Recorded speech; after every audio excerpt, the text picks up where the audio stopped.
Cord injury के बाद paralysis patients recover हो सकते हैं? क्या वो वापस से अपना वॉकिंग पैटर्न फॉलो कर सकते हैं? क्या वो खुद से उठ के चल फिर सकते हैं या नहीं? आज हम इस वीडियो में यही सब डिस्कस करेंगे। Hello everyone, myself doctor Sanskriti and आज इस वीडियो में हम डिस्कस करेंगे all about spinal cord injury. बहुत बार पैरालिसिस पेशेंट्स की क्वेरी होती है, कंसर्न होता है कि मैम हमें पैरालिसिस का अटैक आया क्योंकि हमें स्पाइनल कॉर्ड इंजरी हुई है, या फिर बहुत बार रोड ट्रैफिक एक्सीडेंट की वजह से हमारे स्पाइनल कॉर्ड इंजरी हो जाती है, हमारे स्पाइनल कॉर्ड इंजर्ड हो जाती है। तो क्या उन पर्टिकुलर केसेस में या फिर कुछ ऐसे पर्टिकुलर पेशेंट्स अपनी नॉर्मल एक्टिविटी में वापस आ सकते हैं? क्या एक्सरसाइजेस करने से, क्या प्रॉपर मेडिकेशंस लेने से वो अपनी कंडीशन रिवर्स कर सकते हैं या नहीं, ये आज हम इस वीडियो में जानेंगे। जनरली जब भी पैरालिसिस का थॉट हमारे माइंड में आता है या फिर स्ट्रोक पेशेंट्स का थॉट आता है, तो सबसे पहला जो एक माइंडसेट पेशेंट्स का है वो यही है कि या तो ये क्लॉटिंग की वजह से हुआ है, क्योंकि कहना और ज़्यादातर हमारे पास जो केसेस होते हैं या फिर एक कॉमन फैक्टर क्लॉटिंग का ही होता है कि ब्रेन में खून का थक्का जम गया, उसकी वजह से मस्कुलर एक्टिविटीज़ नहीं हो पा रही है, ब्रेन कमांड्स नहीं दे पा रहा है, या फिर उससे दूसरा रीज़न है ब्रेन हैमरेज का, मतलब दिमाग की नस फट गई है। लेकिन आज हम एक और कॉज के बारे में बात करेंगे, that is spinal cord injury. अब बात करते हैं कि स्पाइनल कॉर्ड इंजरी में भी कौन सा पार्ट, क्योंकि आप सभी को पता है स्पाइनल कॉर्ड बहुत ही ज़्यादा एसेंशियल, बहुत ही ज़्यादा इंपॉर्टेंट रोल प्ले करती है हमारी बॉडी में, और बहुत सारे ऐसे सीवियर एब्नॉर्मल चेंजेस भी हमारी बॉडी में आ जाते हैं because of spinal cord injury.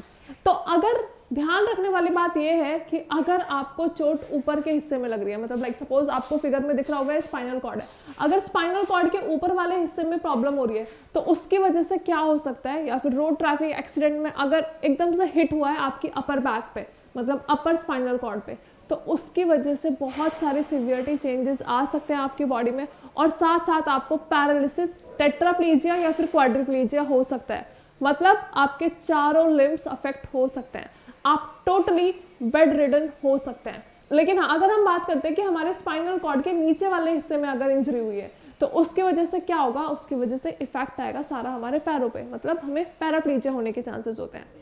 अब पेशेंट्स की क्वेरी जो है वो यही है, क्योंकि जब भी हमारे पास ट्रांस में पेशेंट्स आते हैं स्पाइनल कॉर्ड इंजरी के स्पेशली, तो वो यही पूछते हैं मैम हम खुद से उठ फिर सकते हैं, हम खुद से चल सकते हैं, क्या हम स्पाइनल कॉर्ड की वजह से जिंदगी भर बेड पे तो नहीं लेटे रहेंगे? क्योंकि ये हम सभी को पता है कि स्पाइनल कॉर्ड एक बहुत वाइटल रोल प्ले करती है हमारी वॉकिंग में, हमारे पोस्चर में, हमारी शिफ्टिंग्स में।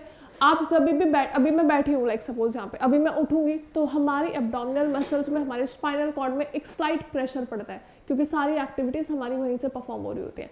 लेकिन अब समहाउ रोड ट्रैफिक एक्सीडेंट की वजह से या फिर कोई भी इन्फेक्शन की वजह से आपकी स्पाइनल कॉर्ड इंजरी हो गई है, तो उसकी वजह से क्या होता है, पैरालिसिस होता है।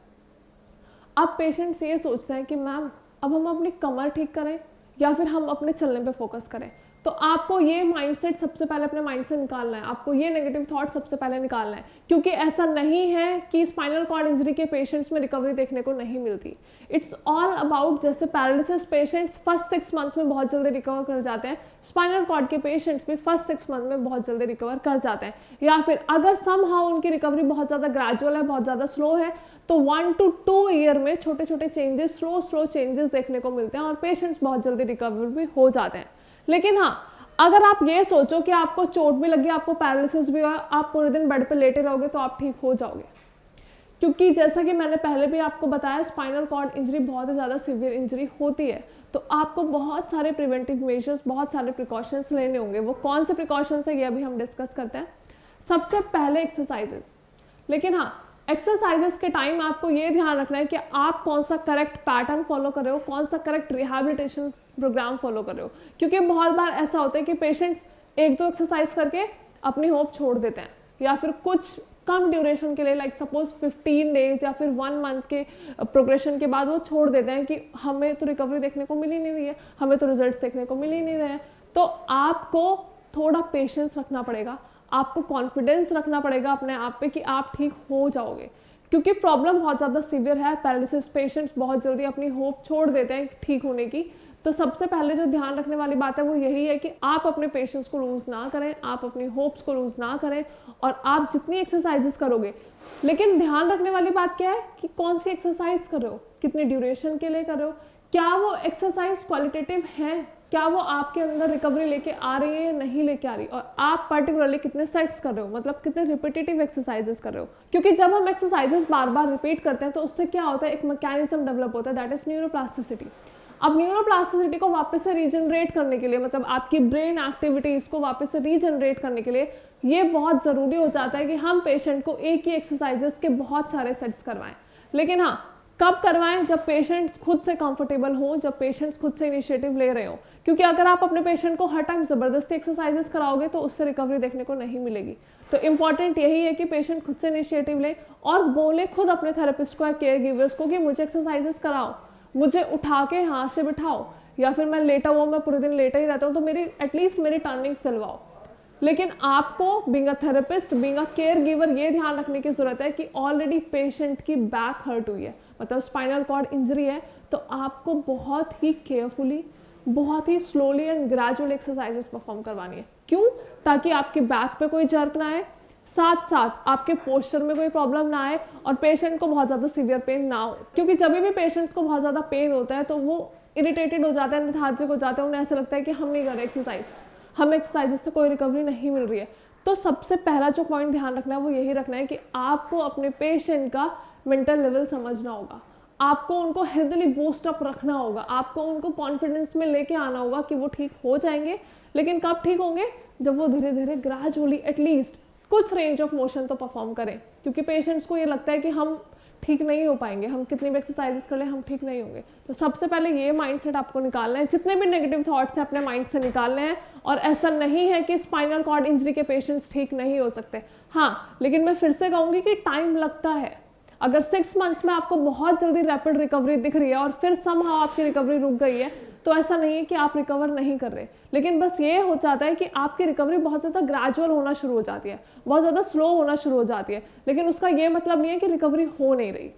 तो पेशेंट्स प्लीज़ अपनी मेडिकेशंस, अपनी डाइट एज वेल एज अपनी एक्सरसाइजेस को रिपीटेटिव तरीके से एंड क्वालिटेटिव तरीके से फॉलो करें, ताकि आपको बेस्ट रिजल्ट्स मिले एंड बेस्ट रिकवरी मिले एंड जल्दी से जल्दी आप खुद से एक्टिवली वॉक कर पाओ। क्योंकि पेशेंट्स को लगता है कि वो वॉक कर ही नहीं पाएंगे, क्योंकि जब उनके स्पाइनल कॉर्ड, उनकी बैक उन्हें सपोर्ट नहीं करेगी तो वो वॉक कैसे करेंगे। लेकिन जब भी हम उन एक्सरसाइजेस प्रोटोकॉल फॉलो कराते हैं, हम उन्हें सपोर्टेड वॉक कराते हैं, या फिर आप सपोर्ट कैसा भी हो सकता है, या फिर मैनुअल सपोर्ट या फिर वॉकर्स और क्रचेस का सपोर्ट। लेकिन ध्यान ये रखना है कि ऑलरेडी इंजरी बहुत सीवियर है, तो पेशेंट्स को हमें केयरफुली हैंडल करना होता है, केयरफुली उन्हें प्रोटेक्टेड तरीके से कवर करके चलवाना होता है, ताकि पेशेंट एनी हाउ फॉल ना करे। आई होप वीडियो में मैंने जो भी चीज़ें बताई हैं, जो भी बातें आपको स्पेशली स्पाइनल कॉर्ड इंजरी के बारे में बताई हैं, वो आपको समझ में आई होंगी। आपके माइंड से एटलीस्ट ये नेगेटिव थॉट तो निकला होगा कि स्पाइनल कॉर्ड इंजरी के पेशेंट्स ठीक नहीं होते, या फिर स्पाइनल कॉर्ड की वजह से हुआ पैरालिसिस कभी ठीक नहीं होता।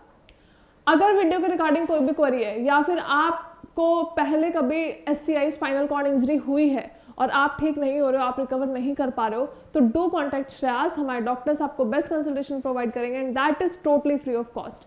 उसके साथ साथ आपको कौन सी करेक्ट एक्सरसाइजेस फॉलो करनी है, कितनी ड्यूरेशन के लिए करनी है, कितने नंबर ऑफ सेट्स परफॉर्म करने हैं, उसके साथ कौन सी डाइट लेनी है, एज वेल एज कौन सी मेडिकेशंस लेनी है, ये सब भी हमारे डॉक्टर्स आपको समझाएंगे। अगर फिर भी आपको कोई क्वेरी है तो आप नीचे कमेंट सेक्शन में भी अपनी क्वेरी मेंशन कर सकते हैं और अपनी रिपोर्ट्स भी हमारे डॉक्टर्स के साथ शेयर कर सकते हैं।